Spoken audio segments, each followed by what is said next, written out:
안녕하세요. 구약 성경대학 제7강 시간입니다. 오늘은 민수기 말씀 함께 나누도록 하겠습니다. 강의 진행 어떻게 하시는지 아시죠? 먼저 오늘 강의를 듣기 전에 민수기를 읽으면 좋겠지만 혹시 다 못 읽으시더라도 아니면 이런 방법도 있을 것 같아요. 시간이 너무 없으신 분들은 반 정도 미리 읽고 또 끝나고 반 읽어도 되고 둘 중에 하나 어쨌든 강의와 함께 한 번 정도는 반드시 한번 읽어보시면 좋을 것 같습니다. 그리고 각자의 자리에서 기도 먼저 한번 해두시고요. 그 다음 강의 시청하시고 끝날 때 기도는 같이 한번 하겠습니다. 그리고 성경 읽기가 처음과 끝에 즉 강의 사이에 성경 읽기를 한번 하시면 좋을 것 같아요. 지난 시간 요약 한번 드릴게요. 지난 시간 레위기였죠. 레위기. 오메.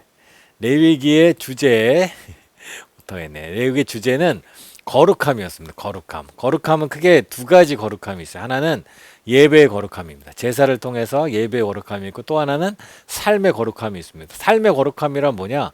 이웃과 함께 공존하는 삶입니다. 이웃과 공존하는 삶. 내 이웃을 내 몸과 같이 사랑하는 삶. 그것이 바로 삶에서 나타나는 거룩함입니다. 우리는 예배의 거룩함과 삶의 거룩함.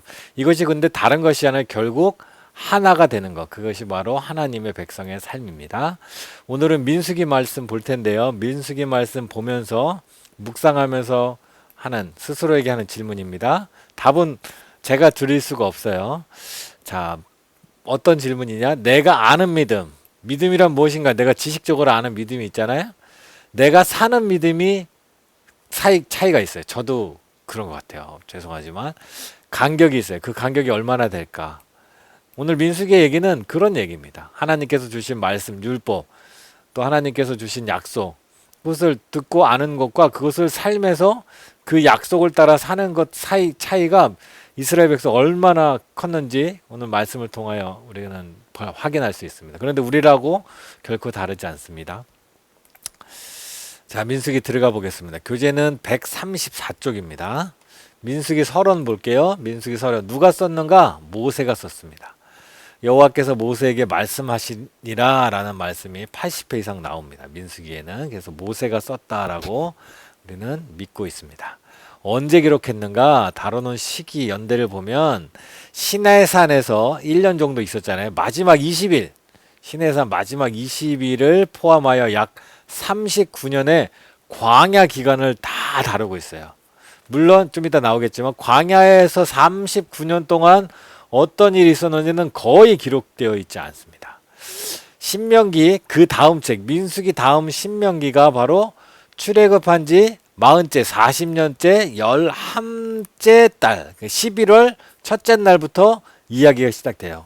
그때 신명기는 모세가 백성들을 향하여 이제 마지막 하나님이 말씀하신 징벌 기간이라고 할 수 있는 40년의 광야 기간에 끝날 때 백성들에게 설교하는 내용이 바로 신명기의 내용인데요. 그게 바로 11째 달, 그러니까 11월 달이니까 그 사이를 기간을 민수기 내용이 담고 있다라는 겁니다. 기록 연대를 보면 언제 기록했냐? 모세가 기록했다 그랬죠? 주전 약 1406년 모세가 모압 평지에서 죽기 전에 이 책을 기록했을 것이다 라고 저희는 추측하고 있습니다. 자, 어디서 기록했는가? 어디서? 내용이 뭔가입니다.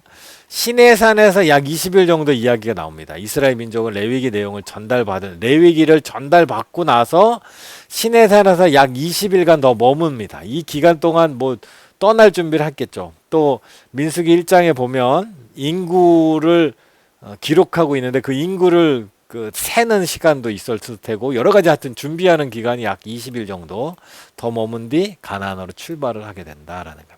가나안으로 출발했죠. 그리고 광야에서 38년 3개월 10일의 기간 동안 광야에서 헤맵니다. 40여 년의 기간이 지난 약 120만 명의 성인이 가나안을 보지 못하고 죽게 됩니다. 그 성인 만 20세 이상이면서 출애굽할 때 나왔던 이스라엘 모든 백성은 2명 제외하고는 다 죽게 됩니다. 광야 40년은 이스라엘 민족에게는 장례식의 연속이었습니다. 오늘 그 내용도 나올 겁니다. 모압 평지는 약 5개월 정도. 요거는 이제 가나안 땅으로 들어가는 광야를 떠나서 이제 가나안 땅으로 점점 가까이 가면서 약 5개월 정도의 기간을 기록하고 있다라는 내용이죠. 이스라엘은 38년 3개월 10일의 방황을 마무리하고 요단강의 동편 모압 평지에 도착합니다. 지도 한번 볼게요. 요단강 동쪽 모압 평지는 바로 이쪽입니다. 이쪽. 여기가 광야라고 하는 곳. 이제 가나안으로 정탐꾼을 보낸 가데스 바네아라는 지역에서 요 가나안 땅에 정탐꾼을 보냅니다. 그러고 나서 사건이 이제 민수기 14장 나오는 사건인데요. 14장 쪽에 그 사건이 있은 후에 정확한 경로는 알 수 없으나 40년간 광야를 헤맵니다.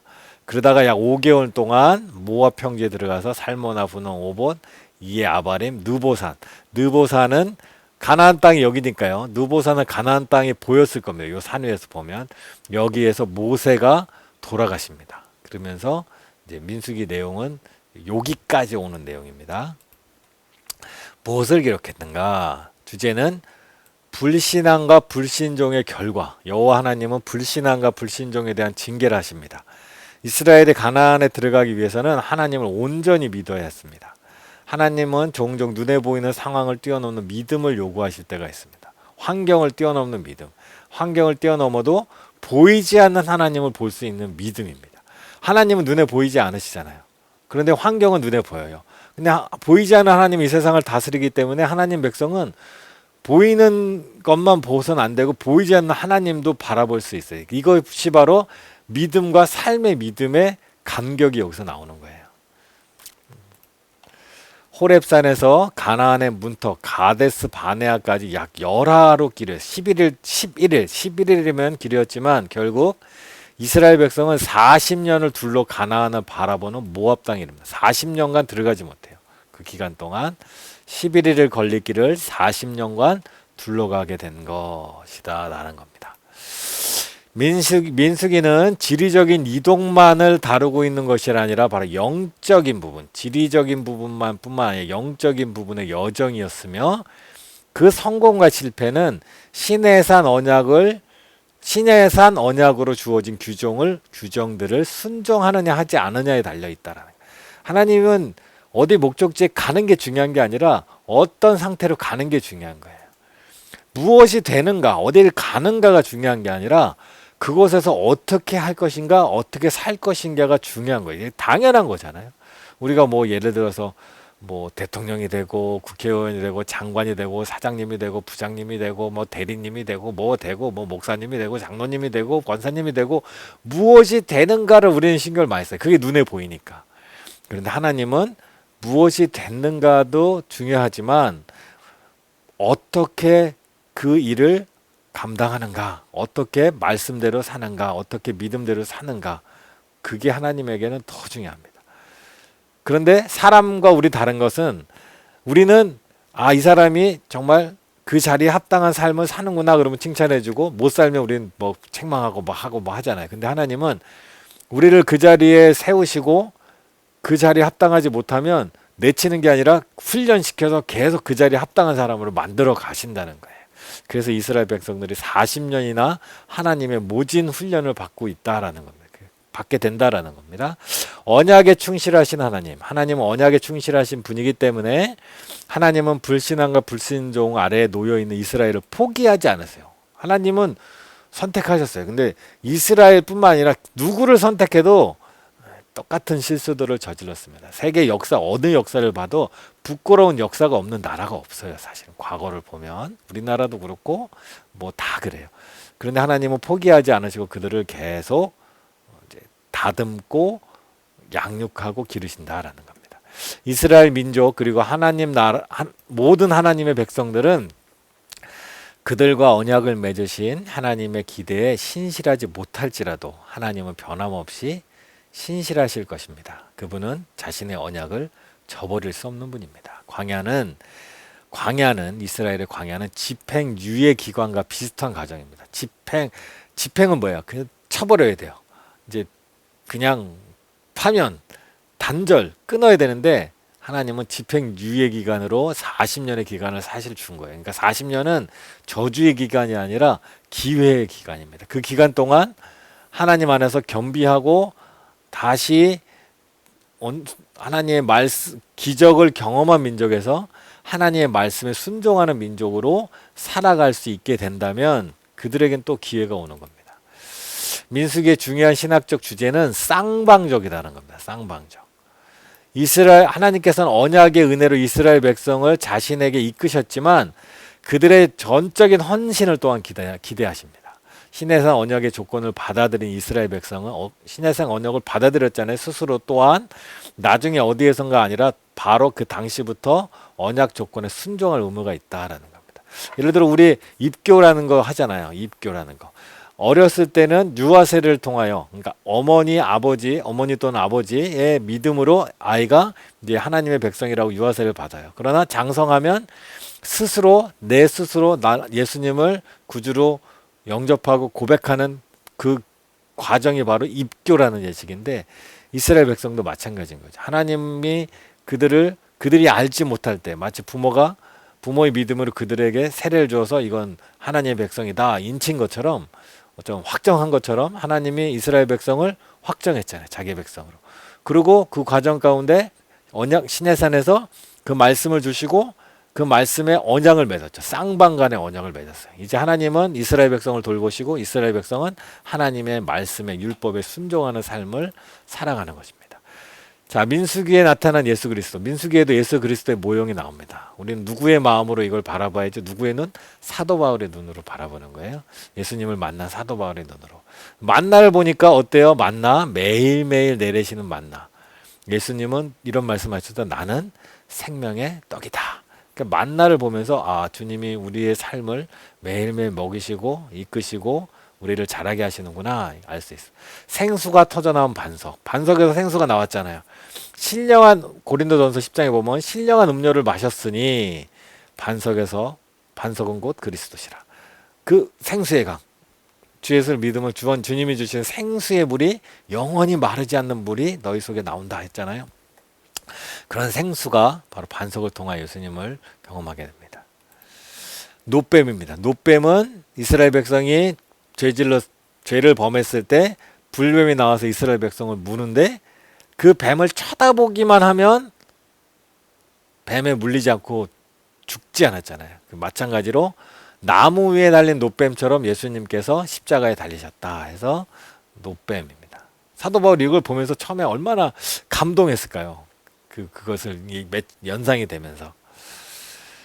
발람의 예언. 발람은 이후에 나오지만 발람은 그리스도께서 오실 것을 예언합니다. 한 별이 야곱에서 나오며 이렇게 하면서 예언합니다.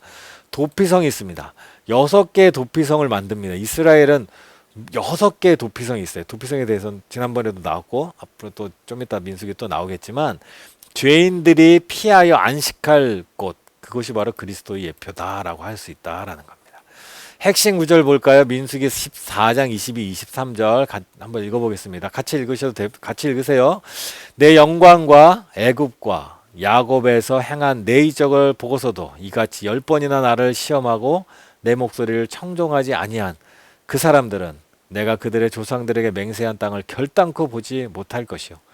또 나를 멸시하는 사람은 한 사람도 그것을 보지 못하리라. 이스라엘은 계속해서 불평과 원망을 했습니다. 어떤 불평과 원망을 했나?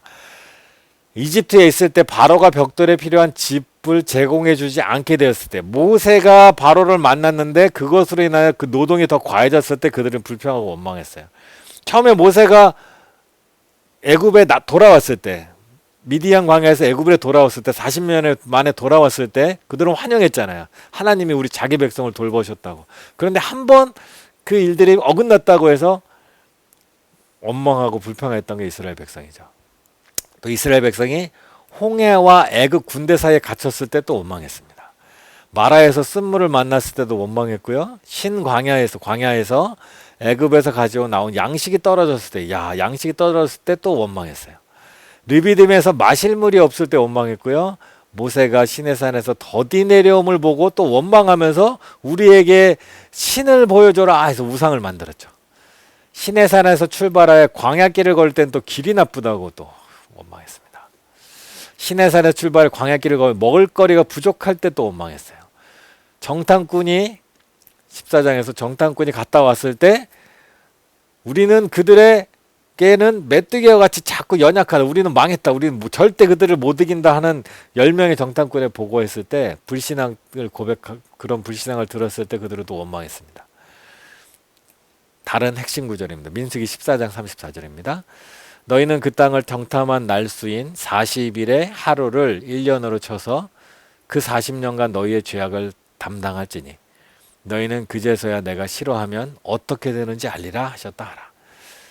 40일에 대해서 40년 몇 배죠? 365배의 징벌이 되겠죠. 하루가 1년이니까 1년은 365일이니까 과하다 싶을 수도 있지만 이만한 기간이 필요했던 거예요. 이만한 기간이. 그러나 그 기간이 결코 버려진 기간이 아니에요. 그 기간에도 하나님은 그들과 함께 계셨다는 겁니다.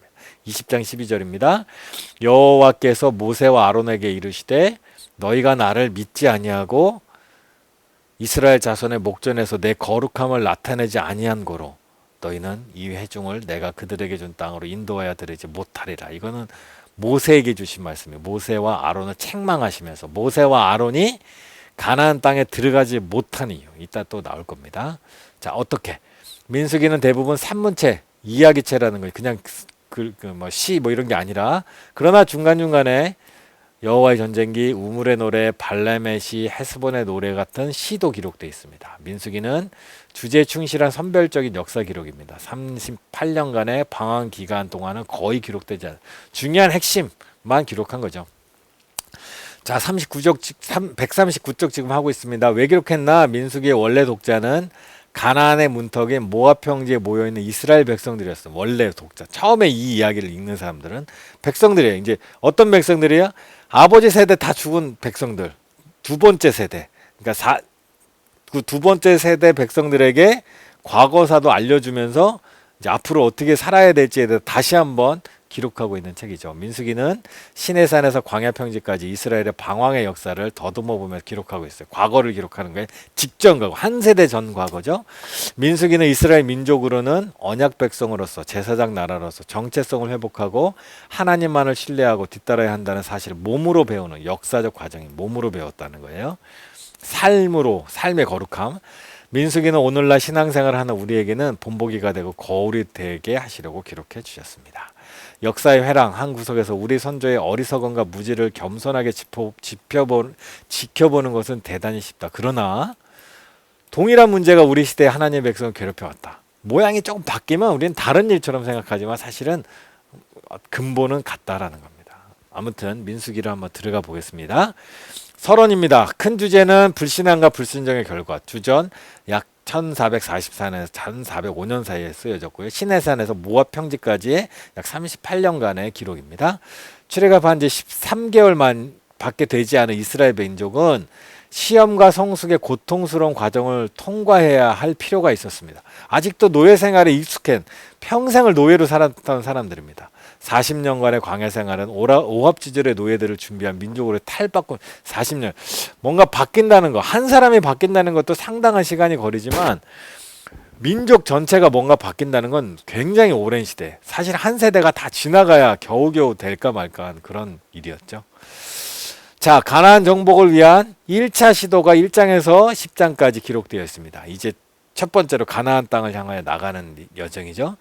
이스라엘의 조직을 보면 조직이 기록되어 있어요. 처음에 출발할 때 우리가 출발하는 그 이스라엘의 조직 어떤 사람들이 출발하는가 첫 번째 인구조사라고 보통 말합니다. 1장에 보면 전쟁에 나갈 수 있는 성인 남자, 성인은 20세 이상 60만 3,550명이 있습니다. 이스라엘 백성의 총수는 적어도 약 250만, 남자만 성인 남자만 60만이니까 여자, 노인층, 고령층, 또 어린 청소년 이하층 따지면 250만 명 정도. 인구조사에서 20세 이상의 남자만 계수한 것은 인구조사 군사적인 특성을 지녔다는 것을 말해줍니다.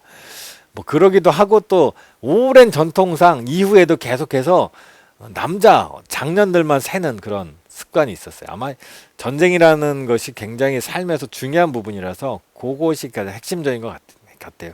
그곳을 따로 이렇게 세분화해서 인구를 조사하면 그건 뭐 감당이 안 되는 거예요. 사회 조직이 그만큼 세밀하게 할 수 있는 사회 조직은 아니었던 것 같아요. 과거 시대에는.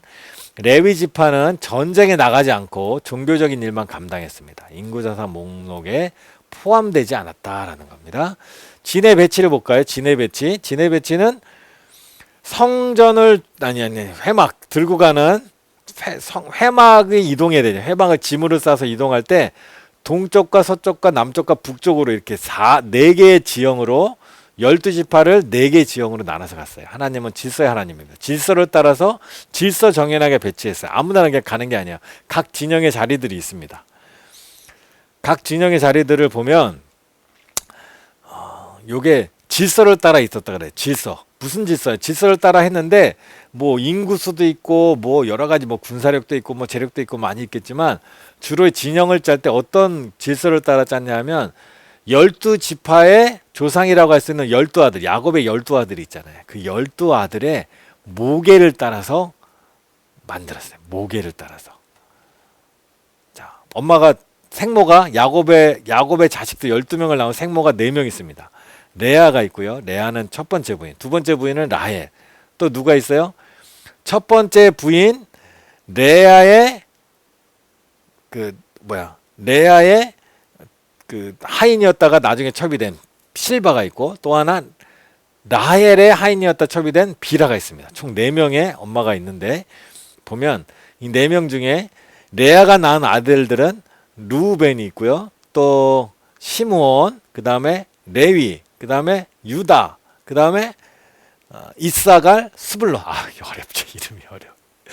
자, 그 다음에 라헬이 낳은 사람은 두 명의 아들이에요. 누구죠? 요셉과 베냐민. 근데 요셉은 장자의 명분을 받아서 2지파를 받아서 자기 아들 에브라임 므낫세. 그래서 에브라임 므낫세 베냐민이 한 어머니. 그 다음에 이제 첩 중에는 실바가 낳은 아들은 갓과 아셀. 그리고 비라가 낳은 건 단 납달리. 머리 아파.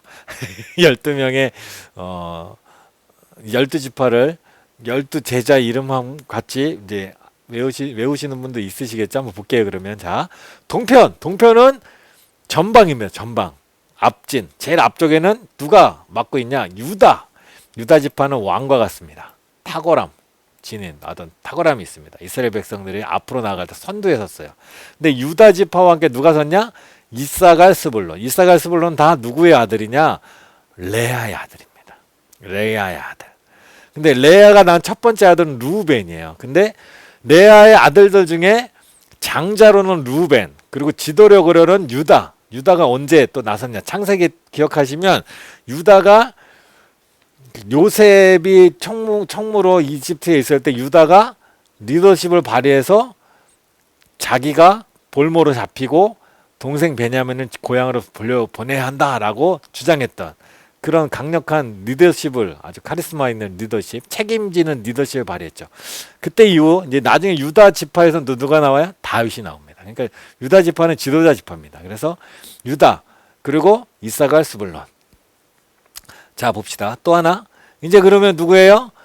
레아 첫 번째 부인에게서 난 루벤, 시므온, 레위, 유다, 이렇게 5명이니까 한 명이 모자라요. 한 명이 모자라서 그 실바의 아들, 첩의 아들 갓이 여기에 살짝 들어옵니다. 그래서 남쪽 편에 들어가고, 또 그 다음에 중앙에 레위는 이제 제외됐다 그랬죠. 레위 지파는 여호와와 그 백성 사이에 거룩한 것, 속된 것 사이에 벽을 형성합니다. 차이를 만든다는 거죠. 벽을 형성하면서 또한 백성의 거룩하신 분께로 나아가도록 통로가 되어줍니다.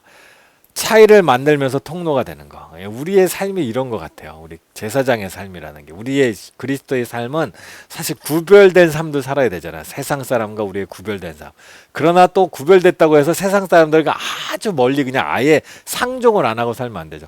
통로를 만들어서 하나님께로 그들이 올 수 있도록 또 만들어주는 게 우리 제사장의 삶이죠. 레위 지파의 삶입니다. 그게. 이스라엘 진영은 그 중심에 하나님을 왕으로 모시고 레위 지파가 그 가운데 있어요. 그리고 오른쪽은 유다 지파가 중심이 돼서 했고, 그 다음에 남편은 또 죄송해요. 레아의 아들들이 했죠. 그 다음에 에브라임, 므낫세는 누구예요? 요셉의 아들들. 베냐민. 다 누구예요? 라헬의 아들들이 서쪽 편을 맡습니다. 그리고 단, 아셀, 납달리는 다 누구예요? 첩의 아들들입니다. 여기에 누가 빠졌죠? 갓. 갓은 부족한 한 자리를 가서 메웠고 나머지 이렇게. 그래서 목의 중심으로 해서 이렇게 4개의 지파가 배치가 완료됐다. 레위 지파의 조직이 나옵니다. 레위 지파를 계수하고, 그러니까 그 다음에 1, 2장까지는 모든 나머지 12지파가 갖고 이제 레위 지파도 기록하고 있어요. 레위 지파의 두 파가 있어요. 세 가지의 흐름이 있어요. 게르손 자손, 고앗 자손, 또 하나는 무라리 자손. 뭐 나눠 보면 성막 뒤쪽, 그 서쪽에서 진을 쳤고 성막을 아주 가까이, 성막 가까이서 또 이렇게 또 진을 치고 있죠. 성막 덮개 모든 휘장을 관리합니다. 모세에 속한 가족이 고앗 자손이고 남쪽에 진을 칩니다. 북쪽에 진을 쳤습니다. 성막 안에 모든 기물을. 그러면 뭐가 없죠? 서쪽 있죠? 남쪽 있죠? 서쪽 있죠? 남쪽 있죠?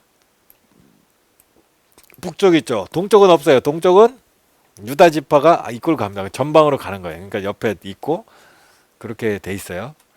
왜 그랬냐고 전 몰라요. 하나님이 그렇게 하시라고 하셨으니까. 아무튼 모양은 약간 그려지죠. 좀 이따가 그림을 한번 보여드릴게요. 제사장들을 보면 성소의 입구인 동쪽에서 지는 제사장들이 있었고요. 동쪽에는. 아하, 레위 지파는 남쪽, 북쪽, 서쪽에 있었고 제사장, 그 중에 제사장들은 지도자죠. 그 레위 지파 중에 지도자가 제사장. 전체 이스라엘 12지파의 지도자는 유다. 그래서 동쪽에 진을 치고 딱 갑니다. 선두에 가는 거예요. 지도자가 선두에. 장자를 대신한 레위인들입니다. 장자를 대신해서 레위인들이 그 직분을 감당했어요. 12지파 중에 이제 요셉의 2지파가 에브라임, 므낫세가 12지파 되면서 뭐 레위 지파가 이제 빠지니까 그 2지파가 됐죠. 자연스러운 게 이어진 거죠. 자, 하나님께서 출애굽의 역사를 이루실 때 마지막 열재앙을 통해 이스라엘 장자의 목숨을, 그래서 장자를 대신해서 레위 지파가 장자를 대신해서 하나님의 일을 전적으로 합니다. 지난번 봤지만 결코 편한 일은 아니죠. 편한 일은 아닙니다. 레위인의 수는 약 22,000명이었어요. 근데 장자의 수는 어떻게 해요? 각 지파 12지파 장자 수를 셌더니 아들들 22,273명.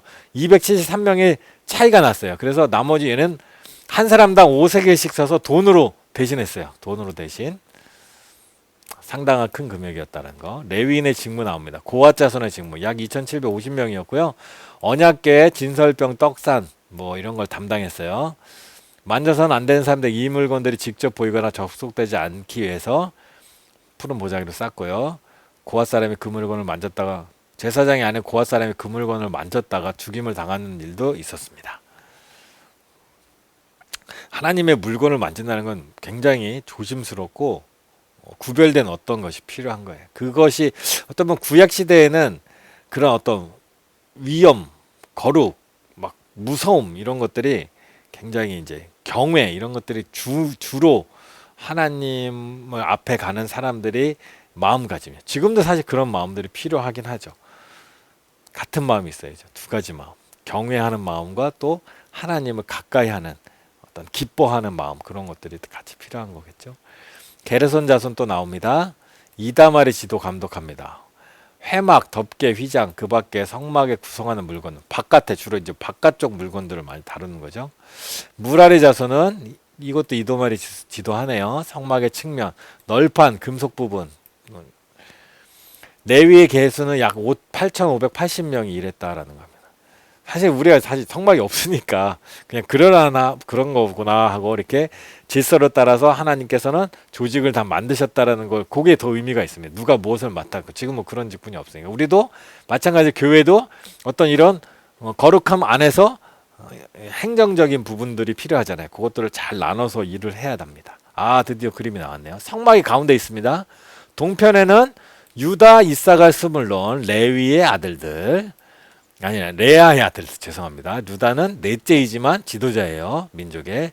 그 다음에 루벤 형이죠. 제일 앞쪽 이쪽이 방향이니까 형이 제일 앞쪽에 갔네요. 시므온 그까지 레아의 아들. 갓은 실바의 아들. 그 첩의 아들이죠. 그 다음에 베냐민 므낫세, 에브라임은 다 라헬의 아들들, 단, 아셀, 납달리는 첩의 아들들입니다. 그리고 무라리 자손, 고앗 자손, 게르손 자손이 있고요.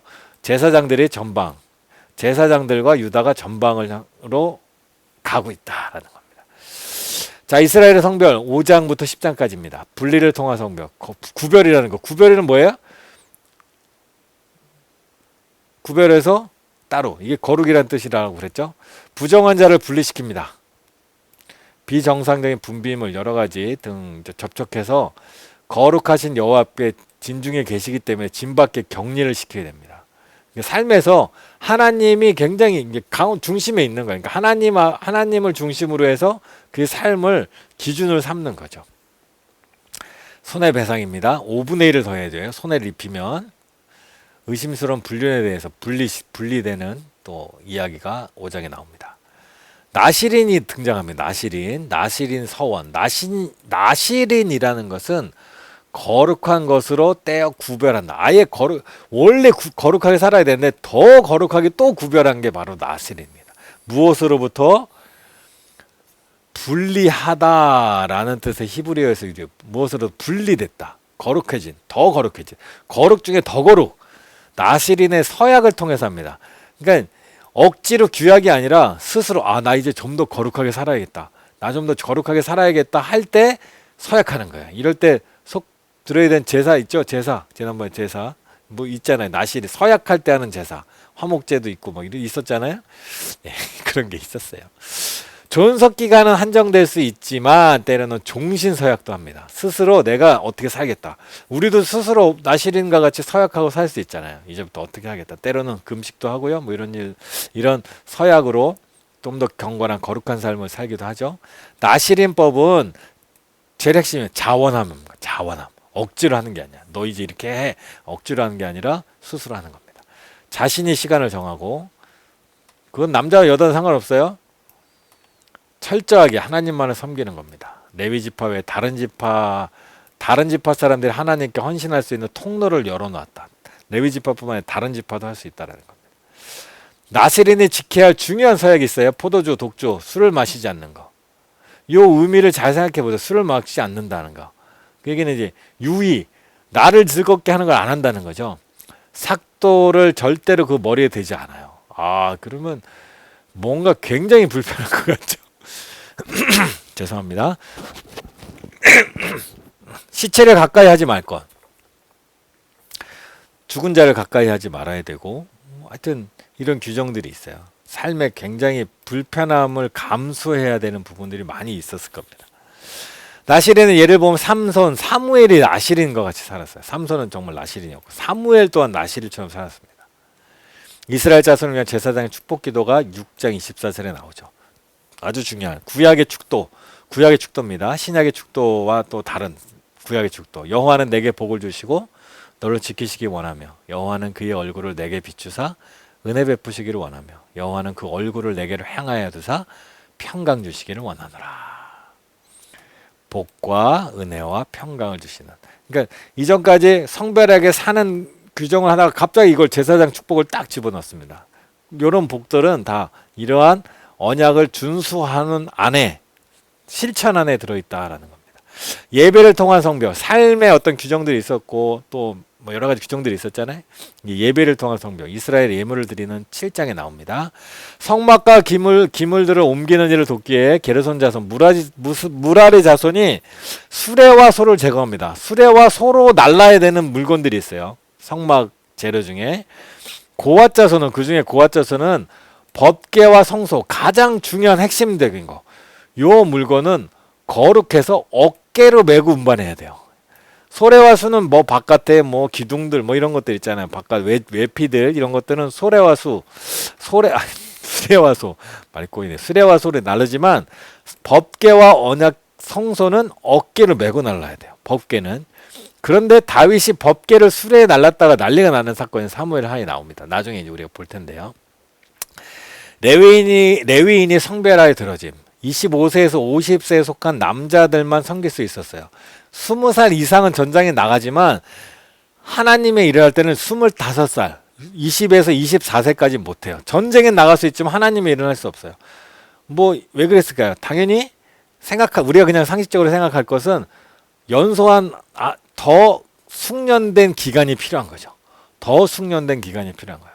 오늘날도 약간 그런 것 같아요. 예를 들면 뭐 목사님들 같은 경우, 저도 목회자 됐지만 우리가 목사 안수를 받으려면 30세가 넘어야 돼요. 근데 보통 사람들은 뭐 대학을 가지 않으면 20대에도 뭐 일도 시작하고 다 하지만 목사로서의 업무를 시작하려면 30대 이상이 돼야 되고, 뭐 장로, 권사님, 집사님도 그렇죠. 나이가 있잖아요. 어느 나이 이상 돼야 되죠. 그냥 성인이 됐다고 투표권은 18세에 오지만 장로님이 되려면 뭐 40세 이상 돼야 되고 뭐 이런 게 있잖아요. 그러니까 어느 정도 연륜이 좀 차고 해야 더 하나님의 일을 잘 섬길 수 있다라는 거예요.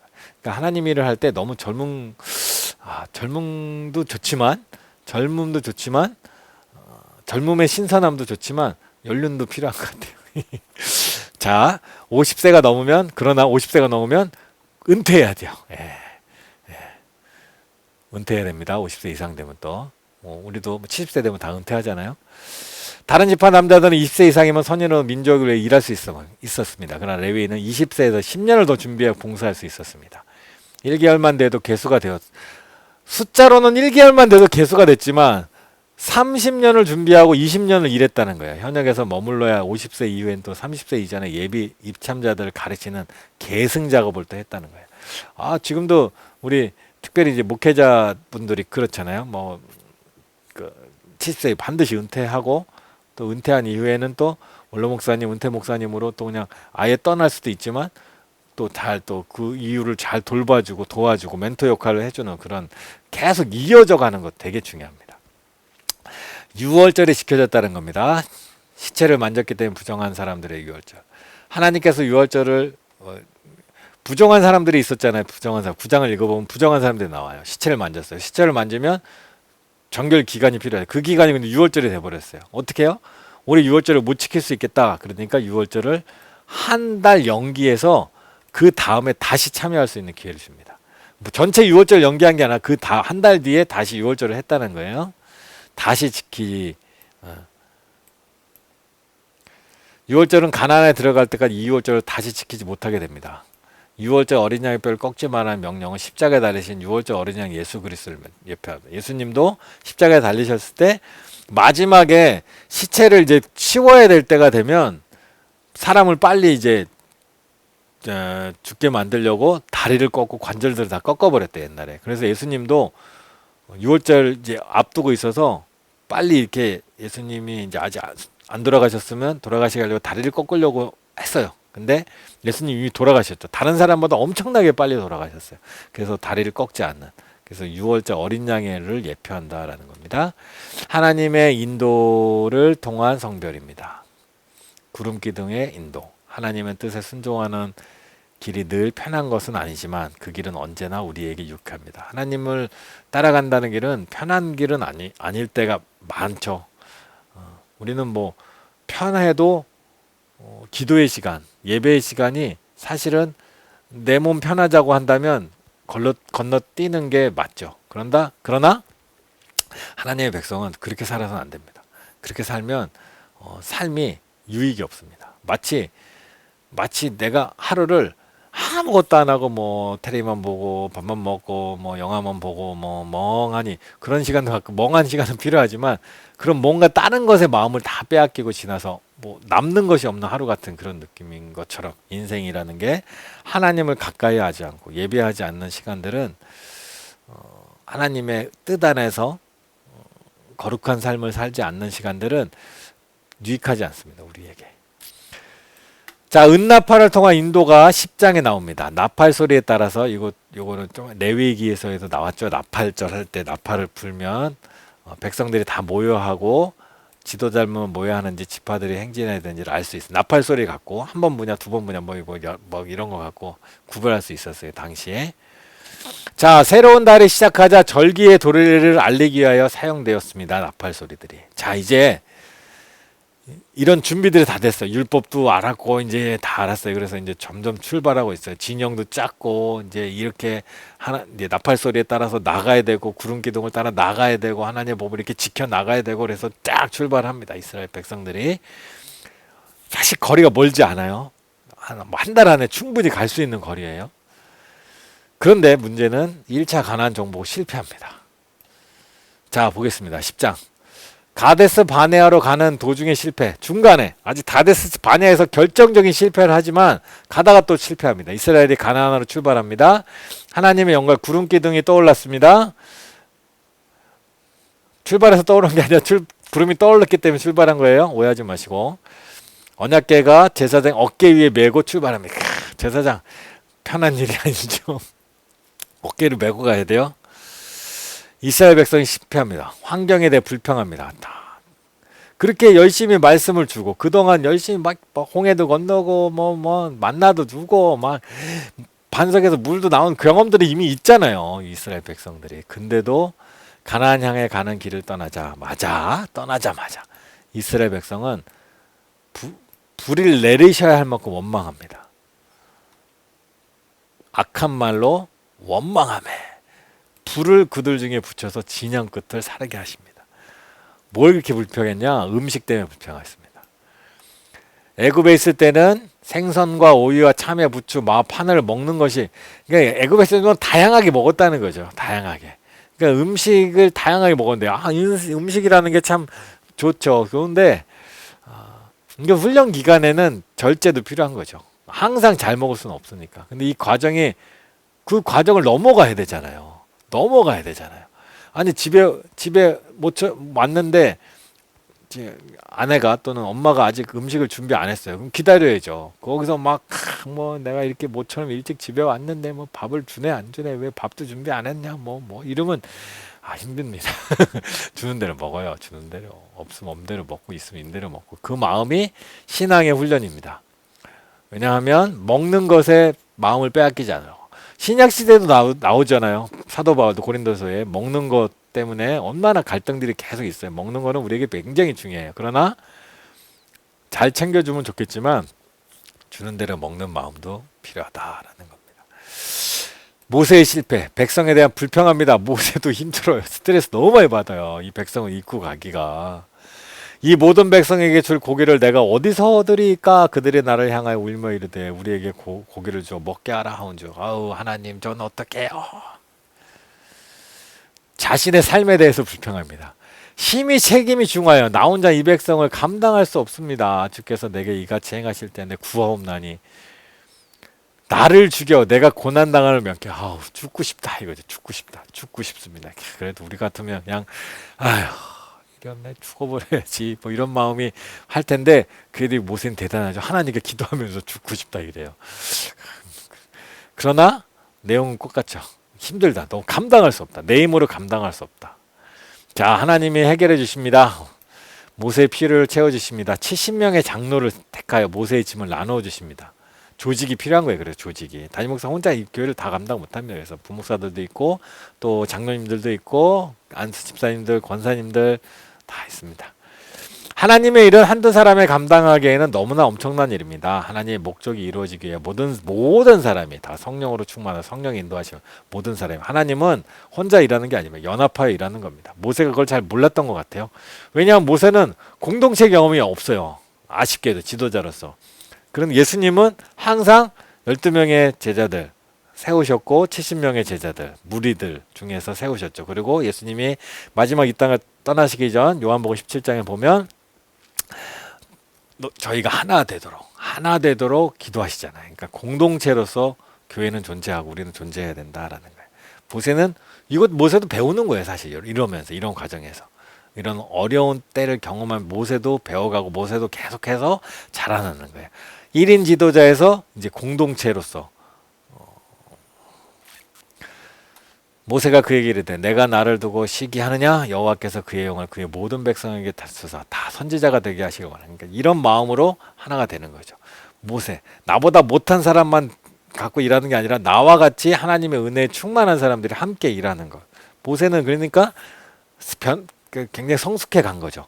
혼자만 일하다 보면 이렇게 되기 쉽지 않은데 모세는 내 말을 잘 듣는 신하들을 뽑은 게 아니라 하나님 안에서 함께 동역할 사람들을 원했다라는 겁니다. 매우 바람직한 지도자 그룹, 그러니까 리더십에 대한 매우 바람직한 태도라고 할 수 있죠. 백성들의 필요를 채워주십니다. 여호와께서 모세에게 이르시되 여호와의 손이 짧으냐 내 말에 응하는 여부를 보리라. 매출하기를 공급해 주시고 그러나 또 재앙으로 이제 한번 치시죠. 기브로 핫다와 탐욕의 무덤이라 불리는 일이 이제 11장에 일어납니다. 자, 미리암과 아론의 실패가 또 나옵니다. 미리암과 아론이 모세를 거역합니다. 불평합니다. 모세가 구스 여인을 취하자 미리암과 아론이 모세의 잘못을 지적하여 모세의 지도력을 깎아내립니다. 모세가 유대인이 아니라 구스 여인, 그러니까 흑인을 부인으로 데리고 있는 거죠. 불화의 진짜 이는 권위의 문제. 속으로 들어가 보면 그래요. 권위의 문제. 여호와 하나님의 이름으로 말할 수 있는 권한을 누가 갖고 있느냐? 이것이 진짜. 누가 하나님의 말씀을 듣느냐? 사실 아론도 미리암도 하나님의 음성을 듣는 사람이에요. 그러나 하나님은 하나님의 음성을 듣고 하나님의 뜻을 알고 하나님의 말씀을 깨닫는다 할지라도 그것이 질서 안에, 공동체라는 질서 안에서 움직이는 것이지 그것이 막 세상에서 막 무슨 혁명 일어나듯이 막 권력을 막 뒤집어지고 이런 식의 하나님 원하시는 것이 아닙니다. 사람의 힘이 아니라 하나님의 뜻에 따라 이루어지는 것. 어떤 사람이 권력을 갖고 안 갖느냐가 하나님의 관심이 아니야. 하나님은 이 공동체를 위해 어떤 리더십, 어떤 지도력으로 갈 것이냐가 하나님에게 더 중요하다라는 겁니다. 그들이 이르되 여호와께서 모세와만 말씀하셨느냐? 그렇죠. 이거예요. 이게 문제입니다. 우리와도 말씀하신다. 그러니까 우리는 다 같은 거야. 하지만 그게 아닙니다. 다 같지 않습니다. 목회자도 목사님도 다 같은 목사님이죠. 그러나 교회 안에 질서에 따라서 담임 목사님이 있고 부목사님이 있는 겁니다. 질서를 따라가야 되는 겁니다. 그것이 바로 하나님의 섭리고 공동체의 모습입니다. 미리암이 징벌을 받습니다. 하나님께서 명령을 수행할 사람을 선택하시며 그 선택에 대해서 누구도 비난하고 무시해서는 안 되는 부분이 있다라는 겁니다. 하나님의 뜻에 따라서 움직이는 거죠. 이것도 모세가 중보기도 해줍니다. 그리고 미리암이 회복됩니다. 자, 드디어 가데스 바네아에 들어옵니다. 13장에 보면 신명기에 보면 이게 또 얘기가 좀 이 부분은 약간 차이가 있는데 이 차이가 중요한 차이는 아닌 것 같아요. 제가 보기에 민수기 말씀과는 달리 정탐꾼을 보내는 것이 이스라엘 백성이 먼저 제안한 것이었다라고 신명이 또 나와요. 그러나 민수기에는 먼저 모세가 보내는 걸로 나옵니다. 그러니까 백성들이 우리 먼저 정탐을 해야 되는 거 아닙니까? 라고 말했는지 아니면 하나님 먼저 정탐꾼 한번 뽑아와라 말했는지 아니면 거의 동시에 일어난 일일 수도 있어요. 그런데 한 번은 시시콜콜 다 안 듣고 한 번은 그냥 하나님의 그 관점에 따라서 이거 하나님이 마음을 주셨는데 동시에 사람이 말할 때 있잖아요. 여러분 그럴 때 있죠. 뭔가 공동체에서 뭔 일을 하는데 하나님께서 뭔가 내 마음에 감동을 주시죠. 이랬으면 좋겠다 하는데 누가 먼저 이렇게 하면 어때요? 제안을 들어왔어요. 그러면 어떻게 된 거예요? 하나님의 명령대로 내가 움직인 거예요? 아니면 저 사람 말 듣고 내가 움직인 거예요? 동시에 일어나는데 문제는 기록할 때 내가 요것이 너무 신기하면 그걸 두 개 다 적었겠죠. 그러나 중요한 건 그 다음 일이 중요한 거기 때문에 시작이 누구냐? 동시에 시작된 마음들이 같이 준 거죠. 별 문제 없어요. 제가 보면. 그래서 정탐꾼들은 모두 여호수아와 갈렙 정도의 수준을 갖춘 차세대 지도자들을 12명을 각 지파에서 뽑습니다. 유다 지파의 갈렙, 에브라임 지파의 호세아, 여호수아가 포함됐어요. 유다 지파의 갈렙, 에브라임 지파에서 모세는 구원을 의미하는 호세아라는 이름 여호와께 구원하신다라는 의미를 가지고 있는 여호수아라는 이름으로 바꿔줍니다. 호세아를 그 의미는 거의 같아요. 이 구원자는 뜻은 신약에 보면 헬라어로는 예수랑 똑같아요. 호세아나 여호수아나 다 비슷한 의미입니다. 정탐 지역을 보면 남쪽의 신광야부터 요단강 북쪽 르홉, 그러니까 유대 전체 지방, 이스라엘 전체 지방을 정탐합니다. 커다란 포도송이를 장대에 끼워서 가데스 바네아까지 가져왔습니다. 엄청난 무거운 포도송이를 들고 소도 아니고 들고 옵니다. 보고 내용 보면 젖과 꿀이 흐르는데 그 땅의 과일이 엄청나게 좋다는 땅이 엄청나게 좋다는 걸 먼저 1차 보고입니다. 2차는 메뚜기 의식. 우리는 그 땅 거주민은 강하고 견고하고 힘이 크니까 우리는 별 볼 일 없다. 그 땅 사람들에 비하면 우리는 별 볼 일 없다. 악평합니다. 그래서 땅이 아무리 좋으면 뭐야? 들어갈 수가 없는데. 한마디로 그림의 떡, 고양이의 목에 방울 달기 뭐 이렇게 된 거죠. 외적인 조건으로 비교하고 두려움에 사로잡혀 결국 하나님의 약속을 잊어버렸어. 하나님이 여기를 우리가 어떻게 왔는지, 이집트를 어떻게 탈출했는지, 홍해를 걸어놨다는 얘기를 그렇게 아버지한테 그렇게 듣고 그렇게 많이 들었는데도 그 맨날 만나를 먹고 반석에서 물이 나고 메추라기가 갑자기 하늘에 뭐 어디서 막 휙 날아와서 우리 앞에 날 잡아잡시고 하고 나타나는 이런 것들을 경험했지만 그 순간 까먹는 거예요. 그게 바로 우리의 믿음과 삶의 믿음의 차이가 이만큼 큰 거예요. 우리는 아무리 뭐 설교를 듣고 말씀을 읽고 아멘 아멘 해도 삶의 현장에 딱 들어가면 그걸 싹 까먹는다는 거죠. 우리 자신도 그래요. 그럴 때가 많죠. 이스라엘의 불신입니다. 모세와 아론 심지어 하나님을 원망합니다. 애굽을 떠난 것을 후회합니다. 왜 나왔는고. 500년에 가까운 꿈꿔오신 일을 정면으로 거부하는 겁니다. 장애에 부딪히기만 한 하나님을 불신합니다. 새로운 지도자를 요구합니다. 모세 아론은 안 되겠다. 너무 하나님만 믿고 넘어간다. 현실을 너무 모른다. 안 되겠다. 믿음 있는 소수 여호수아 갈렙의 믿음의 보고입니다. 그들은 우리의 뭐다? 밥이다. 오히려 그들은 우리의 밥이다. 그 땅을 봐라. 하나님이 약속한 땅 이렇게 좋지 않냐. 하나님이 우리를 이기게 하시면 그 땅에 들어가는 겁니다. 불신의 진짜 대상인 하나님은 여인에게 버림받은 사람처럼 여인이라 그래. 잘못 읽어. 연인에게 버림받은 사람처럼 모멸감을 느끼셨다라. 모세가 중보기도 합니다. 이 백성을 죽이시면 안 됩니다. 이 백성을 죽이시면 안 됩니다. 그러면 사람들이 뭐라고 생각하겠습니까? 하나님께서 그렇게 힘들게 출애굽시킨 이 백성을 하나님의 선택을 받았다고 이미 소문이 난 이 백성 하나님께서 다 죽이셨다. 자기 백성을 죽이는 신. 이런 소문 나면 이제 누가 하나님을 믿겠습니까? 이런 얘기들이죠. 하나님의 이름을 일컫는 백성은 하나님께서 평생 예수하셔서 하나님이 이제 꼬이신 거죠. 꼬이신 거. 하나님은 스스로 보통 사람들은 자기 무덤을 자기 파고 자기 발등을 자기가 찍는 거죠. 그러면 아주 낭패다 하는데 하나님은 스스로 그런 길로 가십니다. 누구를 사랑하셔서 자기 백성을 사랑하셔서. 하나님의 심판, 불신앙으로 말미암아 출애굽 세대든 정복 세대가 되지 못합니다. 들어가지 못한다라는 거예요. 그러나 하나님은 이 백성을 버리지 않고 이 백성을 성숙하는 길로 만드십니다. 그 성숙의 길은 힘들고 어렵습니다. 스스로 훈련하고 단련하고 나시린처럼 스스로 절제하고 스스로 믿음의 삶을 살겠다고 결단하지 못하는데 문제는 지금도 괜찮은데 더 나은 경건한 삶을 살려고 나신으로 가면 좋은데 이스라엘 백성은 지금 좋지 않아요. 기준점의 미달이에요. 기준점에 통과했을 때 더 나은 삶으로 가려면 나신으로 가는 거예요. 더 경건한 삶으로 가려면. 근데 이스라엘 백성은 기준에 들어오지 못했어요. 근데 기준에 들어오려고 스스로 노력하지 않아요. 훈련하지 않아요.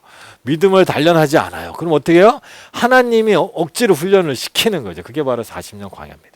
출애굽 1세대 광야의 방황에 죽게 됩니다. 정탐꾼들은 여호와에서 재앙으로 즉사했습니다. 10명의 정탐꾼들은 그 자리에서 죽습니다. 40년 방황은 사실 하나님의 은혜입니다. 하나님 모든 백성을 진멸하지 않으시고 40년간 가나안 정복을 늦추십니다. 40년간의 광야 생활 집행유하게 400년을 기다리신 분은 하나님이에요. 이 백성들은 400년을 기다리지 않았어요. 왜요? 400년 살지 못했으니까. 20년에서 60년밖에 안 살았어요. 400년을 기다리신 분은 하나님뿐이 없어요. 400년 산 사람이 없으니까. 그러나 제일 급하신 분은 사실 하나님이실 수 있어요. 근데 이 백성을 40년간 또 유예 기간을 줍니다. 400년의 기다림. 요셉 이후 400년의 기다림. 이스라엘 백성의 가나안을 주시겠다의 약속은 여전히 유효했지만 40년간의 광야 생활을 방황을 통해서 제사장 나라의 거룩한 백성이라는 정체성을 회복하고 자신들의 존재 목적이 무엇인지를 깨달으며 하나님을 전적으로 믿고 신뢰하는 헌신의 마음을 되찾아야 합니다. 불신앙은 징계를 가져오고 하나님의 축복을 가로막습니다. 이스라엘의 뒤늦은 후에 근데 깨달았죠. 이제 왜? 이때가 이제 갈등인 거죠. 원래 아무것도 없는 인간들이었으면 깨닫지도 못할 텐데 이제 들은 게 생각난 거죠. 우리도 그럴 때 있잖아요. 이래야 되는데 순간 욱해서 잘못하죠. 그러나 나 또 후회하죠. 이러면 안 되는데.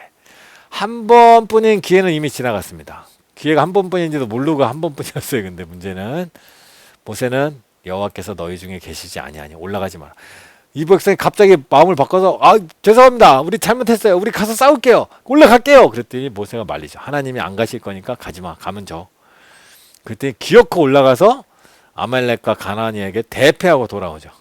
그냥 모세가 그래, 가지 말라 그랬잖아. 우리는 이미 형벌이 내려졌어. 여기서 아무리 내가 잘못했어요, 잘못 반성문 만장 천장 써도 소용없는 거예요. 이미 판결은 내려졌기 때문에. 자, 15장에 가면 다시 또 율법이 나오는 거예요. 잊어버렸니? 하면서 하나님이, 자, 다시 기본부터 다시 시작이다. 가나안 땅에 들어가서 드려야 할 제사, 제물에 대한 지시를 내려줍니다. 고라와 다단, 아비람이 반역 사건이 16장에 기록됩니다. 고라는 고앗 자손이고 다단, 아비람, 루벤 자손입니다. 고앗 자손 레위죠. 다단, 아비람, 루벤. 루벤은 원래 장자잖아요. 사실 제가 아까 4개의 무리가 있다 그랬잖아요. 4개. 유다, 또 루벤 지도, 또 에브라임 므낫세. 나머지는 이제 약간 이제 좀 어려운 쪽은 이제 첩의 가문들. 사실은 지난번에도 한번 말씀드렸지만 이스라엘은 12명의 아들들 중에 리더십에 다양하게 있어요. 첫째 아들은 루벤이고, 또 지도자로서는 유다를 선택하셨죠. 그러나 장자의 명분을 받은 건 또 에브라임 므낫세란 말이죠. 그러니까 이 4명, 이 세 파가 한 파는 완전히 이제 좀 나서기 좀 어렵죠. 왜냐면 첩의 가문이라고 하니까 대표성이 좀 어렵고, 이 3개의 그 지도력이 약간 갈등이 계속해서 있는 거죠. 왜냐하면 그 자손들 입장에서 보면, 봐요. 다단과 아비람, 루벤 자손이잖아요. 우리 조상이 장자인데, 아무리 그래도, 그리고 우리가 장자인데 하는 그런 어떤, 그런 억울함? 자기 나름대로 억울함이 있을 수 있죠. 때를 만나서 이들이 반역을 일으킵니다. 고라와 루벤 지파의 지도자인 다단과 아비람과 그들과 합세한 사람들 땅을 벌려 삼키게 하는 하나님의 징벌을 내리죠. 이 사건을 통해 제사장만이 향을 가지고 여호와께 나아갈 수 있다는 사실을 알게 됩니다. 나아갈 수 없어요. 다른 구약 시대에 이스라엘의 모세와 아론을 대적합니다. 백성들이 고라의 땅의 죽음은 모세와 아론의 탓이라고 비난합니다. 갑자기 이 사람들이 죽자 모세와 아론을 죽였다고 막 비난하는 거죠. 여호와께서 연병을 내리십니다. 전염병이죠. 이로 인해 14,700명이 죽어요. 그러니까 하나님이 징벌을 해도 이거 모세와 아론이 죽였다고 하고, 모세와 아론은 정말 스트레스가 엄청날 거예요. 지도자로서의 스트레스가 엄청날. 근데 사실 본인도 이 죽음에 대해서 책임감을 또 느끼지 않을 수가 없잖아요. 사실 이 백성이 잘못해서 하나님의 징벌은 받지만 어떻게 아버지와 같은 마음의 지도자인 모세가 이들의 죽음에 대해서 안타까워하지 않을 수 없잖아요. 잘 됐다 하진 않았을 것 같아요, 모세는. 자, 이후에 또 제사장의 직무. 그러니까 이게 우리가 하나님 앞에서 이스라엘 백성들이 그 성결하게 거룩하게 잘 사는 건 생존의 문제가 달린 거예요. 신성한 소명은 17장 나옵니다. 아론 지팡이만 싹이 난 살구 열매가 아론의 지팡이 아시죠? 지팡이에서 살구 꽃이 피고 열매가 맺습니다. 아론의 쌍난 지팡이는 하나님을 섬기도록 선택하신 하나님의 주권적인 은혜를 상기시켜준 언약궤입니다.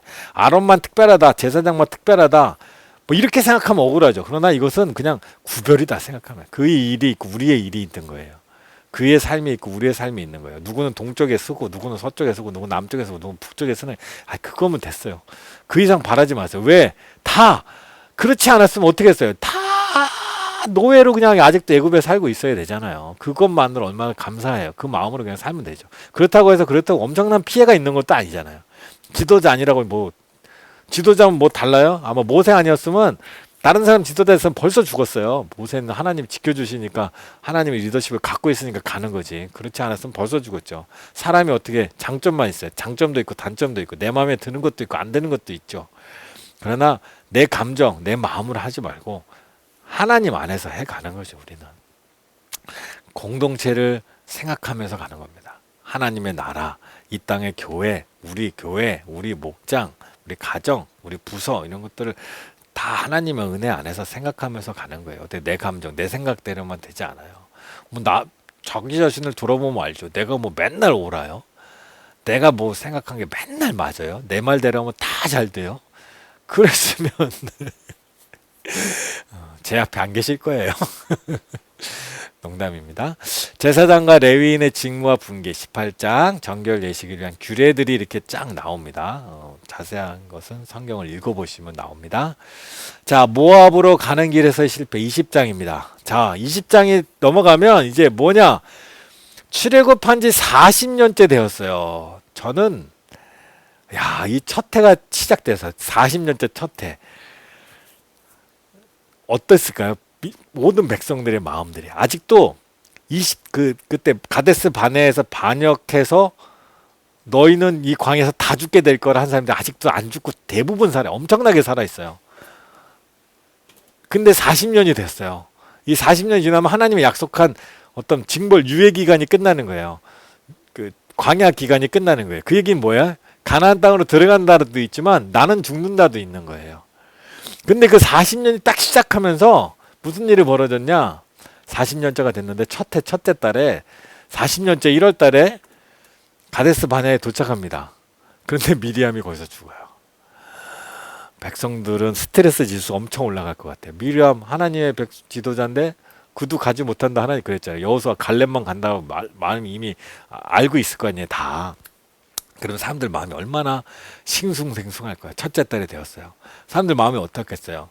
두 가지 마음이 있을 것 같아요. 순종하는 마음은 그래 우리는 여기서 우리 삶이 끝이야 하는 마음도 있겠지만 그런 마음 가진 사람이 얼마나 되겠어요? 어떻게 해서든 빨리 가나안 땅에 들어가자. 그러면 우리는 살 수 있다. 이런 마음이 있을 것 같아요. 제 생각엔 그럴 것 같아요. 저보고 만약에 저도 이제 이 20살이면 60 아직 안 됐으니까 저는 해당 없네요, 지금 일단은. 그런데 제가 만약에 그런 대상이었다 생각해 보면 빨리 가나안 땅으로 갔으면 좋겠다. 그러면 뭔가 살 것 같은 소망이 생길 것 같아요. 자, 신앙의 데자뷰 현상이 일어납니다. 데자뷰는 뭐냐? 최초의 경험임에도 불구하고 이미 본 적이 있는 경험한 적이 있던 이상한 느낌 있잖아요. 그럴 때 뭔가 이거 해본 것 같은데 왔던 것 같은데 이런 게 이제 데자뷰 이미 보았다는 뜻이에요. 네, 왜 이런 얘기를 하냐? 광야 40년도 하나님의 은혜의 표현입니다. 하나님의 불신앙과 불신종의 이스라엘을 그 순간 진멸하지 않으시고 40년간 다듬으시고 가나안을 정복할 기회를 두 번째 정복할 기회를 주시는 분이기 때문입니다. 가데스 바네아까지는 열하루 길이었습니다. 그런데 이스라엘의 불신앙과 불신종으로 말미암아 하루에 40년이 더해져서 열하루 만에 들어가는 갈 것이 40년을 들어갈 것인가 우리의 믿음과 순종에 달려 있다라는 겁니다. 자, 모세와 아론의 실패가 나옵니다. 물이 없어 불평하는 백성들의 화가 난 모세도 사실 제가 보기에 스트레스 엄청 쌓였을 것 같아요. 왜? 모세도 못 가잖아요. 그러니 얼마나 스트레스가 많았을 거예요. 그래서 물을 내라고 하는데 하나님은 반석을 명하여 물을 내라 하는데 반석을 때립니다. 모세가 그의 손을 들어 그의 지팡이로 반석을 2번 치니 물이 많이 솟아나므로 이렇게 하면 반역한 너희여 들으라 우리가 너희를 위하여 이 반석에 물을 내랴 하면서 반석을 탁탁 칩니다. 스트레스 막 승질 난 거죠. 근데 이것이 하나님이 굉장히 마음에 안 드셨어요. 모세와 아론은 백성들 앞에 하나님의 뭐라고 해요? 거룩함을 드러내지 못했다는 거예요. 거룩함을 드러내지 못했다는 여기서 두 가지가 거룩함을 드러내지 못했다는 것으로 보이는데 하나는 뭐냐? 하나님의 명령을 온전히 순종하지 못했어요. 반석을 명하여라고 했는데 때렸어요. 또 하나는 화를 낸 거죠. 분노를 나타내는 거죠. 모세는 원래 온유한 사람인데 하나님의 일을 할 때 자기의 분노로 하면 안 돼요. 하나님의 분노로 하는 건 괜찮지만 자기 분노로 하는 건 안 돼요. 그래서 거룩함을 나타내지 못해요. 그래서 때로는 우리가 화를 낸다는 것은 하나님의 거룩함을 나타나지 못할 때가 있어요. 그래서 좀 참고 감정을 잘 절제해야 되는데 저도 그게 안 될 때가 많아요. 그래서 참 그게 안타까운데 하나님의 일을 할 땐 특별히 화내지 않고 일하도록 우리 좀 잘 하는 게 좋습니다. 이 일로 인해 모세와 아론은 가나안 땅에 들어가죠. 원래 가나안 땅에 못 들어갈 판인데 이제 스스로 만든 거죠. 갈 수 없는.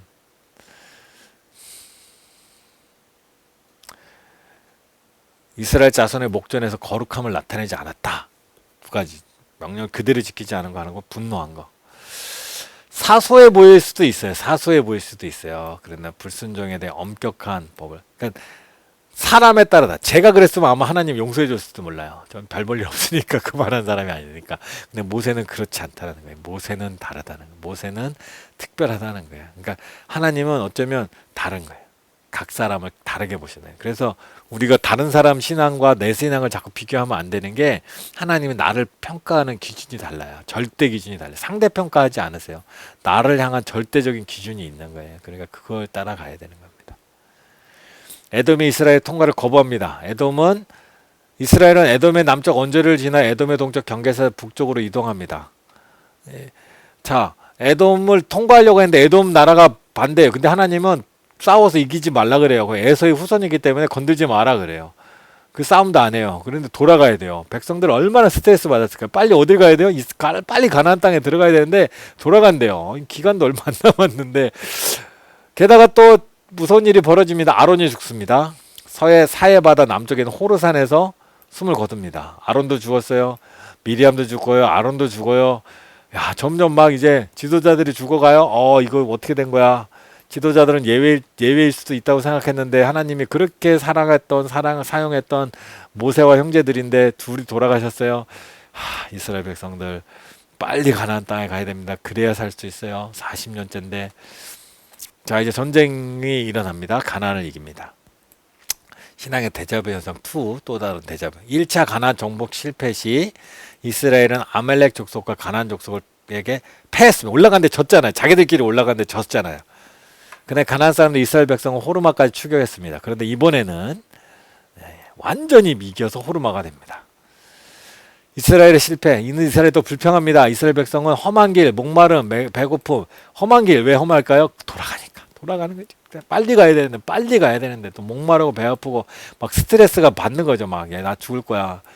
사람이 시한부 판정 받으면 분노합니다. 분노. 그 분노를 이기는 건 믿음뿐이 없어요.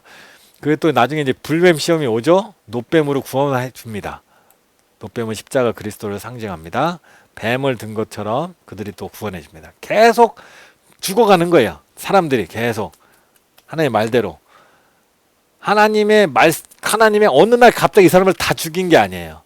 이 사람 스스로 계속 범죄를 저지르는 거예요. 그래서 우리는 스스로 죽는 겁니다. 스스로 우리 죄 때문에. 모압으로 여정이 나옵니다. 요단 동편까지 땅을 아모리 왕 시온을 점령하고요. 바산 왕 온을 점령해. 이제 얼마 안 남았어요. 거의 다 가까이 왔어요. 가나안 땅 얼마 안 남았어요. 가까이 왔어요. 이제 곧 들어갑니다. 자, 모압인으로 인한 실패가 됩니다. 발락이라는 왕이 발람이라는 주술사를 찾아갑니다. 발람은 유프라데스 강 북쪽 부돌에 잘 알려진 선지자, 주술사입니다. 일종의 주술사. 모압 왕이 발락이 그의 이름을 알고 있었던 것으로 보아 발람은 당시 중동 상당히 유명한 술객, 주술사였어요.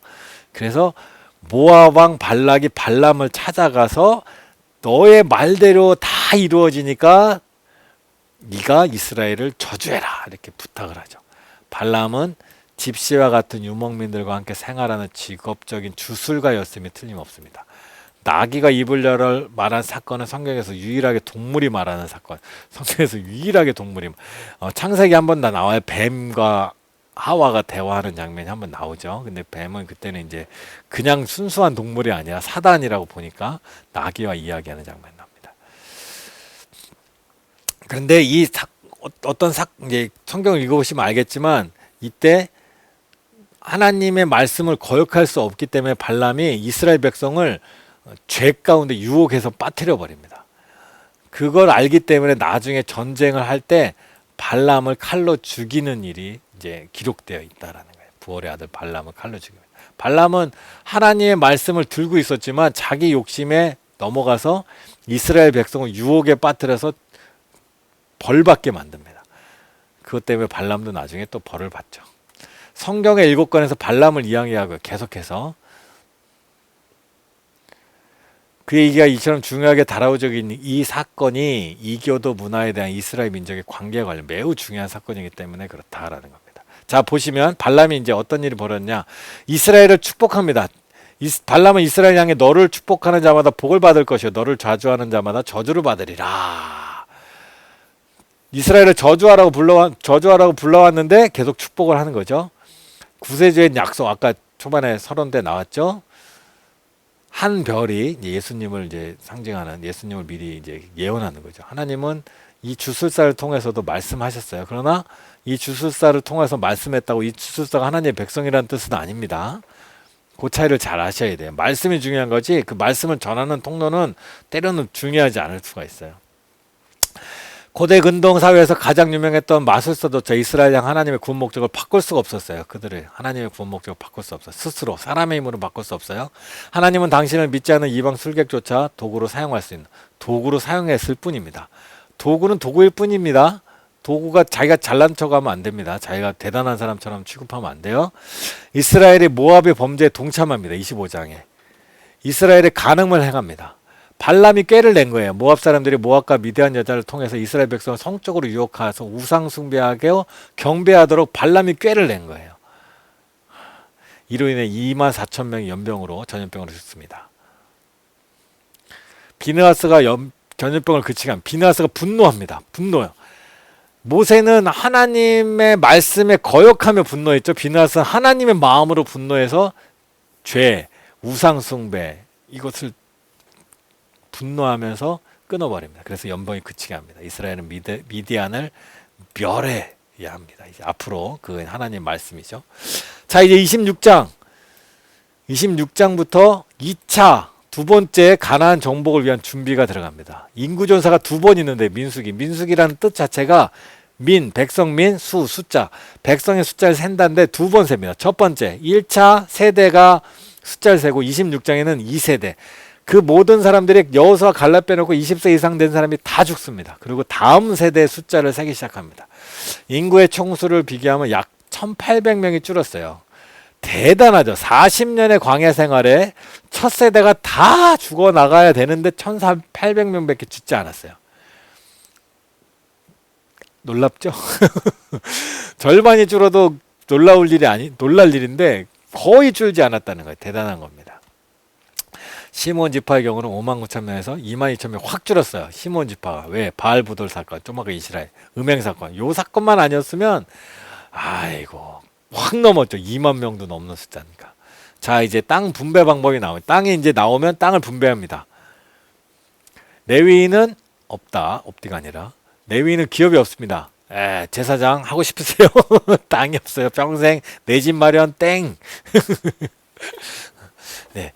9세대도 기업이 없어요. 왜? 다 돌아가실 거니까 신세대만 갑니다. 하나님께서 맡겨주신 각자의 직분이 있는 거예요. 각자의 역할들이 있고 기업을 나눈 특별법이 있어요. 아들이 없는 경우는 27장 갑자기 이런 법이 나와요. 아들이 없는 경우는 딸에게, 그러니까 개인에게 준 땅이 아니라 이것은 지파 공동체에게 준 땅입니다. 그 공동체가 유지하는 거기 때문에 그 딸들밖에 없는데 딸들이 만약에 다른 지파와 결혼해버리면 이 땅은 사라져버리잖아요. 그래서 이런 법들이 있습니다. 메소포타미아 법률을 보면 딸들에게는 어떤 경우에도 상속의 기회를 주지 않지만 하나님은 기회를 준다. 그 딸들로 인하여 그 지파가 유지될 수 있도록 새로운 지도자 임명합니다. 모세 임기가 이제 끝납니다. 여호수아를 임명합니다. 이어서 가는 거예요. 모세가 죽었기 때문에 이 임무는 끝난 게 아니라 첫 세대가 다 죽었기 때문에 이것이 끝난 것이 아니라 다음 세대로 이어진다는 것. 그것이 바로 하나님의 은혜입니다. 제사와 서원 규정이 28장에서 30장 나옵니다. 희생제사의 규정, 매일 드리는 제사, 안식일, 초하루의 제사들이 나옵니다. 레위기에 나왔던 내용들이 매년 드리는 제사, 6월절 아시죠? 무교절, 77절, 나팔절, 속죄일, 장막절에 대해서 나왔죠. 머리 아프죠? 기억 안 나죠? 괜찮습니다. 이런 게 있다라는 것만 아시면 돼요. 서원에 대한 규례가 다시 한번 나오고요. 이스라엘의 정복과 영토 분할이 31장에서 36장까지 기록되어 있어요. 미디안을 이깁니다. 모세의 아내 십보라가 미디안 족속이었습니다. 미디안은 민수기 25장 바알볼 사건으로 이스라엘 실패를 경험하게 만든 아주 이스라엘에게는 원수 같은 종족이죠. 2만 명이 넘는 사람들이 죽었잖아요. 전쟁에 나가도 그렇게 죽지 않는데 전염병 때문에 하나님은 미디안을 대적하여 그들을 치라고 말합니다. 모세에게는 고통스럽죠.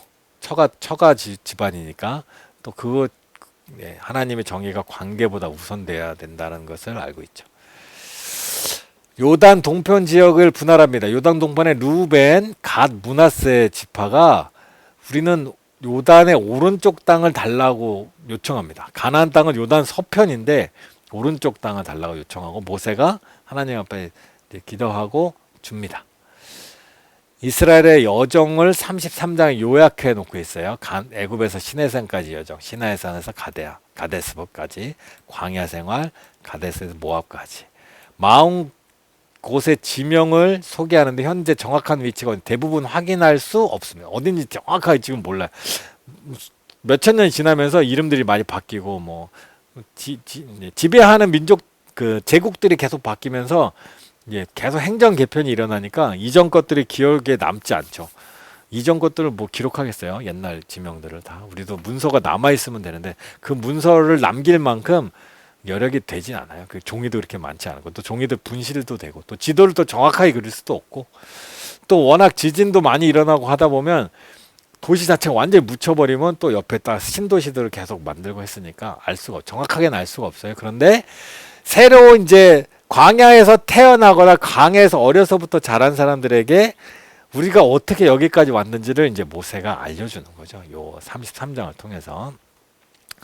자, 계속해서 보면 요단 서편 땅을 분할합니다. 이제 요단 동편 두 지파 반한테 나눠줬고 가나안의 이제 정복 지침들이 나옵니다. 어떻게 할 것인지.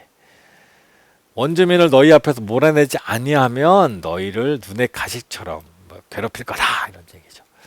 가나안 땅의 경계, 나라의 경계죠. 가나안 땅의 분배 각 지파의 대표들 이름들이 쭉 나옵니다. 이것은 뭐 공부해도 뭐 외울 일은 아니니까 그냥 제목만 타이틀만 보고 성경을 읽으시면 나옵니다. 레위인의 성읍이 나옵니다. 레위의 성읍. 땅을 얻을 수 없었지만 6개 도피성을 포함해 전 지역 48개 도시만 허락됐습니다. 땅은 없어요. 영토는 없고 도시만. 그러니까 다른 지파 영토의 곳곳에 48개의 도시가 지역에 쫙 널리 퍼져 있는 거죠. 왜 이렇게 퍼져 있을까요? 예루살렘 성 수도가 되는 곳에서만 레위인들이 살고 있고 거기서 제사만 한다면 다른 많은 사람들은 거기 오는 1년에 3차례만 신앙을 경험할 수 있잖아요. 그러니까 신앙적인 문제, 여러 가지 문제들, 하나님 말씀을 해석하고 있는데 먹고 살기 바쁜데 어떻게 그걸 다 일일이 하겠어요? 각 도시의 레위인들이 살면서 이제 말씀 지도도 하고 여러 가지 이제 도움을 되는 일들이 하는 거죠. 그리고 또 도피성은 살인 혐의를 받은 사람, 피난처에 살인 혐의예요. 고의적으로 살인하면 그때는 가족들이 친척들이 그를 죽여도 뭐라고 안 해요. 그게 법이에요. 사법이 그를 사용하는 게 아니라 죽임당한 사람의 가족들이 죽인 자를 죽여도 돼요. 그때는. 근데 실수로 죽였을 때는 좀 억울하잖아요. 그래서 만든 게 도피성입니다. 실수에 고의는 안 돼요. 고의로 죽였던 일단 여기 도피성을 피하는데 재판을 해서 이건 고의다. 그러면 이제 사형이고 실수다. 그러면 보호해 주는 겁니다. 요단의 서쪽에 3개, 요단 동편. 이것도 전국적으로 분포되어 있어요. 나중에 이제 지도 한번 볼 겁니다. 살인을 저지른 사람은 판결을 내린 대제사장 세상이 세상을 떠날 때까지 일종의 가택연금 상태. 대제사장이 살아있을 동안 그 도피성 안에서만 살아야 돼요.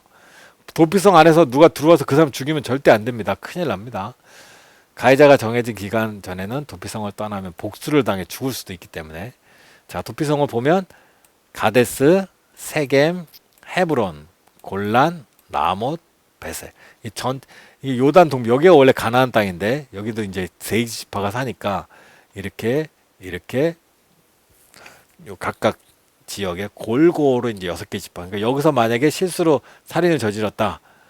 그러면 이제 세겜으로 가든지 헤브론으로 가든지, 여기서 저질렀다 세겜으로 가든지 게데스로 가든지, 여기서 그런 일이 벌어졌다 라못으로 가겠죠. 여기서 벌어졌다 베셀로 가겠죠. 이렇게 피하는 도피성입니다. 가나안 땅 상속 과정의 특별한 문제. 슬로보앗의 딸에 받는 유산. 2번 나왔어요. 요게 2번. 부모의 유산을 상속받는 딸은 자기 지파의 종족에게만 시집을 가서 분배받은 땅이 보존되도록. 땅은 굉장히 공적인 의미가 강했어요. 구약시대는. 오늘날 우리는 이제 사적인 의미들이 많잖아요. 개인들이 땅을 소유하고 이렇게 하는데 구약시대는 지파별로 공적인로 땅을 소유하고 있다가 그것이 대대로 물려졌으니까 이스라엘에서 땅으로 돈 벌긴 틀린 거죠. 여기서는 부동산에 투자 안 돼요. 어려워요. 땅은 그냥 집은 사는 곳이죠. 자, 여기까지입니다. 민수기 36장. 자, 민수기가 나에게 주신 이유는 뭘까? 아까 제가 처음에 드린 질문하고 민수기의 말씀을 읽으시면서 나에게 어떤 의미인가 한번 생각해 보시기 바랍니다. 기도할게요. 기도할 때 이런 내용을 가지고 했으면 좋겠어요. 하나님의 계획은 취소된 것이 아니라 연기된 것이다 라는 겁니다. 하나님은 불신앙과 불순종에 매여 있는 우리를 포기하지 않으시고 광야 40년을 지나게 하시면서 가나안 문턱을 다시 인도하는 게 바로 민수기의 역사잖아요. 가나안을 허락하시려도 하나님의 계획은 취소된 게 아닙니다. 연기됐을 뿐입니다. 그러니까 다시 도전하는 겁니다. 우리가 만약에 뭐 잘못했다 하면 또 다시 도전하는 거예요. 그래서 오늘 기도 제목은 이렇습니다. 하나님은 연약한 자를 저버리지 않으시고 고치신다는 거, 다시 가나안 문턱에 세우시는 분이신 줄 믿습니다. 그 하나님을 의지하고 포기하지 않는 한 주간 되길 바랍니다. 우리도 다시 아이 난 틀렸어, 아이 대충 이렇게 살려 하지 마시고 다시 하나님 앞에 가까이 나가시고 다시 도전하시고, 하나님 앞에 염치가 없지만 또 염치 없는 마음도 긍휼히 여겨달라고 상한 마음을 붙드신 하나님께 다시 기도해서 하나님 안에서 다시 사는, 다시 하나님 안에서 겸비하는, 다시 하나님에서 우리 신앙을 다지는 그런 마음 달라고, 또 그렇게 살게 해달라고 이 시간 잠시 기도하겠습니다. 다 같이 기도합니다.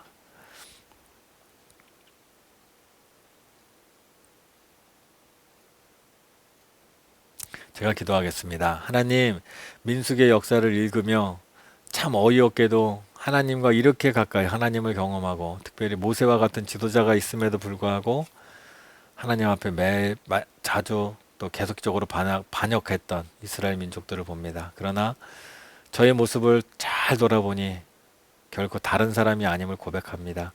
우리도 하나님 앞에 약속을 자주 실패하고 예배에 실패하고 하나님의 말씀을 따라 선한 일을 이루는데 실패할 때가 많음을 고백합니다.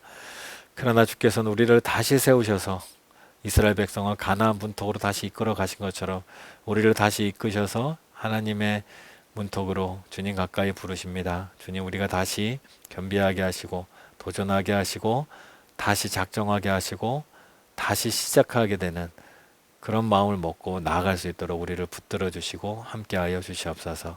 우리를 이끄실 때 하나님의 뜻을 따라 나아갈 수 있도록 우리와 함께하시고 역사하시고 인도하여 주시옵소서. 우리 구주 예수 그리스도 이름으로 기도드립니다. 아멘. 네, 공지사항입니다. 다음 주는 신명기입니다. 내용이 좀 길인가요? 그래도 이 정도는 할 수 있습니다. 저는 충분히. 자, 교재로는 158에서 114상 신명기도 사실 만만치 않아요. 설교입니다. 모세의 설교. 이 당시에 이 설교를 한 사람이 있다라는 걸 마음을 먹으시고 한번 읽어보십시오. 이걸 한 사람도 있는데 읽는 우리야 뭐 할 수 있죠. 뭐. 네, 강의 전에 한 번씩 꼭 한번 읽어보시면 좋겠습니다. 네. 오늘도 수고 많이 하셨고요. 말씀 읽고 많은 은혜 받으시기 바랍니다. 감사합니다.